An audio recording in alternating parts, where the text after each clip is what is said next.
L'incroyable aventure de Félix et Léo dans une savane enchantée.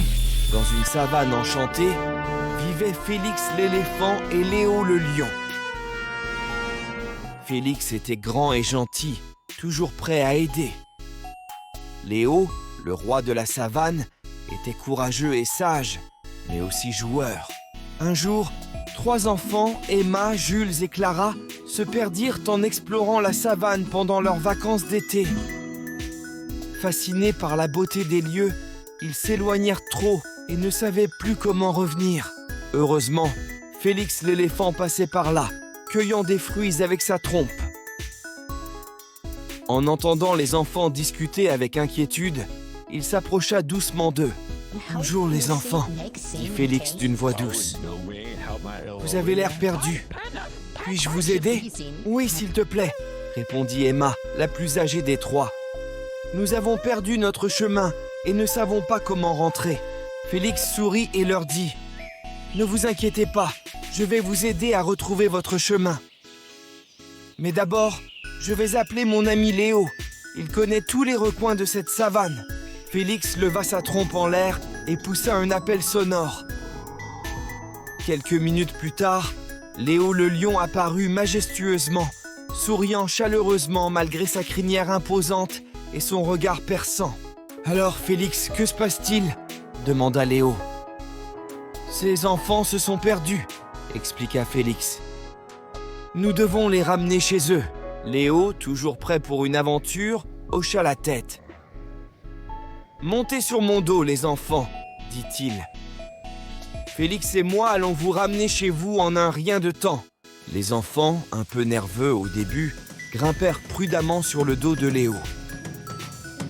Félix marcha à côté d'eux, racontant des histoires amusantes sur les animaux de la savane pour les rassurer. En chemin, ils croisèrent une rivière où un pont s'était effondré. « Pas de problème, » dit Félix en riant. « Je vais vous porter de l'autre côté. » Avec sa trompe puissante, il souleva délicatement les enfants un par un, les faisant traverser la rivière en toute sécurité. Léo, de son côté, sauta par-dessus avec agilité. Continuant leur voyage, ils passèrent par une forêt dense. Léo utilisa son rugissement puissant pour effrayer les animaux sauvages qui auraient pu effrayer les enfants. Finalement, après plusieurs heures de marche, ils arrivèrent près du campement des enfants. Les parents, inquiets, coururent vers eux, soulagés de les retrouver sains et saufs. « Merci, Félix !»« Merci, Léo !»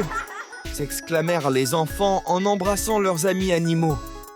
« N'oubliez jamais, » leur dit Félix, « que la savane est magnifique, mais il est important de rester ensemble et de ne pas s'aventurer trop loin seul. » Léo ajouta avec un sourire, « Et si jamais vous avez besoin d'aide, souvenez-vous que Félix et moi serons toujours là pour vous. » Les enfants promirent d'être prudents à l'avenir et rentrèrent chez eux avec des souvenirs qu'ils n'oublieraient jamais. Les jours suivants, Emma, Jules et Clara racontèrent à tous leurs amis l'incroyable aventure qu'ils avaient vécue avec Félix et Léo. Les autres enfants du village étaient émerveillés par ces récits et bientôt, tout le monde voulait rencontrer les 2 animaux extraordinaires. Un matin, alors que Félix et Léo se reposaient sous un grand baobab, ils virent arriver un groupe d'enfants avec Emma, Jules et Clara en tête. Les enfants avaient apporté des paniers remplis de fruits frais et de fleurs en guise de remerciement.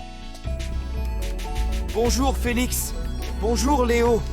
crièrent-ils en chœur. « Nous avons voulu vous offrir ces cadeaux pour vous remercier de votre aide. » Félix, touché par cette attention, prit délicatement les paniers avec sa trompe et les déposa près de lui. Léo, amusé par la situation, proposa alors « Que diriez-vous d'une promenade spéciale à travers la savane ? Nous pourrions vous montrer des endroits que peu de gens connaissent. » Les enfants sautèrent de joie à cette idée. Léo et Félix décidèrent de les emmener dans une clairière secrète, où les fleurs les plus colorées et les papillons les plus rares de la savane s'épanouissaient. Le chemin pour atteindre la clairière était un peu difficile, Mais Félix et Léo s'assurèrent que chaque enfant était en sécurité. Clara, qui avait un peu peur de traverser un pont de lianes, fut portée par Félix sur son dos, ce qui la fit rire aux éclats.